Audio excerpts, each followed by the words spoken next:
আরে চিতা ভাই, এখান থেকে পালিয়ে যান তাড়াতাড়ি। অত লোভ করলে কিন্তু মারা পড়বেন। সিংহ মহারাজ আসতেছে, দেখলেই কিন্তু আপনাকে একেবারে শেষ করে দেবে। তাড়াতাড়ি পালান এখান থেকে। আরে কি বলো তুমি? সিংহ মহারাজ আসতেছে? তাহলে তো এখানে থাকা যাবে না।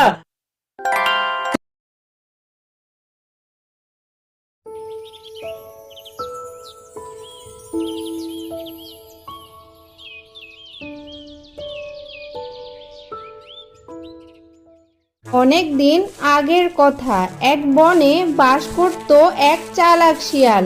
একদিন খাবারের খোঁজে জঙ্গলে বেরিয়ে পড়ল সে। ঘুরতে ঘুরতে হঠাৎ দেখতে পেল একটা মরা হাতি পড়ে আছে। খিদে মিটানোর আশায় হাতির কাছে এগিয়ে গেল।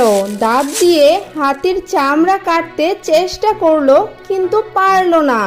তাই আর হাতির মাংস খাওয়া হলো না। ক্লান্ত হয়ে সে মরা হাতির পাশে বসে পড়ল। না, কিছুতে মরা হাতির চামড়াটা ছিঁড়তে পারতেছি না। কি শক্ত রে বাবা!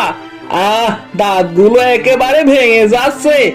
আর এদিকে পেটের মধ্যে তো ইঁদুরগুলো মনে হয় দৌড়াদৌড়ি শুরু করে দিছে। ক্ষুধায় তো পেটের নাড়ি ভুঁড়ি সব ছিঁড়ে যাচ্ছে। কি যে এখন করি!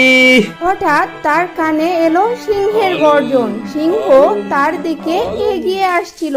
সে নরম স্বরে সিংহকে বলল, আরে আরে, সিংহ মহারাজ যে, আমি আপনার জন্য হাতি শিকার করে পাহারা দিচ্ছি। আসুন, হাতিটি ভোজন করুন। আরে বেটা শিয়াল, আমাকে কি তোর হ্যাবলাকান্ত মনে হয়? আমি নিজের খাবার নিজেই সংগ্রহ করতে পারি, সেই জন্য তো আমি এই বনের রাজা। তোর ওসব খাবার কি আমি খাবো রে? খা বেটা একাই তুই, আমি গেলাম। তারপর সিংহ সেখান থেকে চলে গেল। তার কিছুক্ষণ পরই সেখানে হাজির হলো এক চিতা।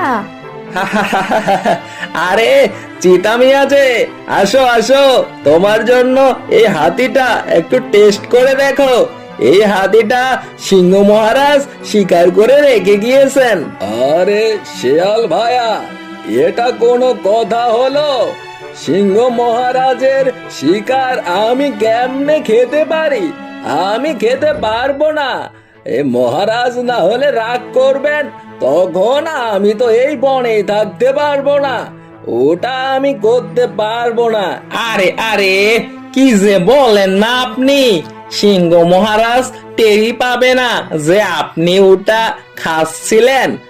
আর সিংহ মহারাজ যদি আসে, তাহলে আমি আপনাকে বলবো। দাঁড়ান, আমি পাহারা দিচ্ছি।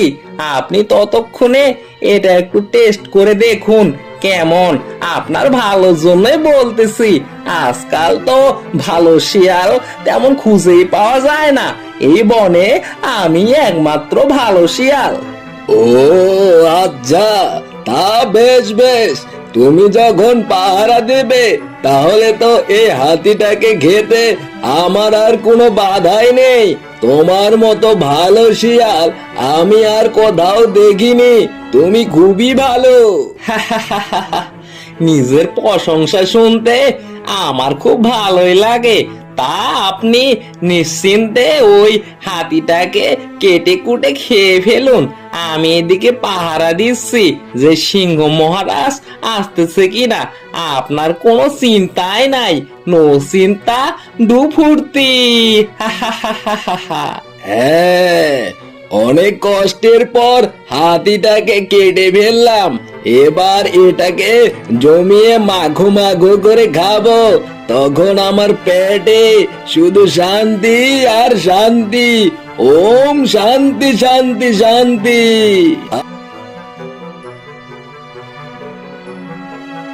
আরে চিতা ভাই, এখান থেকে পালিয়ে যান তাড়াতাড়ি। অত লোভ করলে কিন্তু মারা পড়বেন।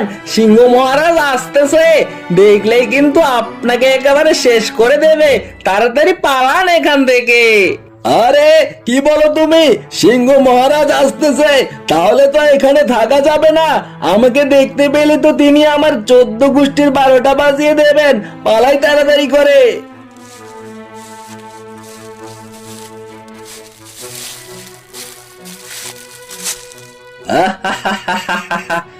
সবাই কি আর এমনি এমনি আমাকে শিয়াল পণ্ডিত বলে? কেমন করে ওই বেটা চিতাটাকে বোকা বানালাম আর হাতিটাকে এখন আমি খাবো? বুদ্ধি না থাকলে কি এমন কঠিন কাজ নিজে নিজে করা যায়? বুদ্ধির জোরেই তো আমি এই বনে এখনো শিয়াল পণ্ডিত হিসেবেই আছি, না হলে তো কবেই কুকুর ছাগল হয়ে যেতাম।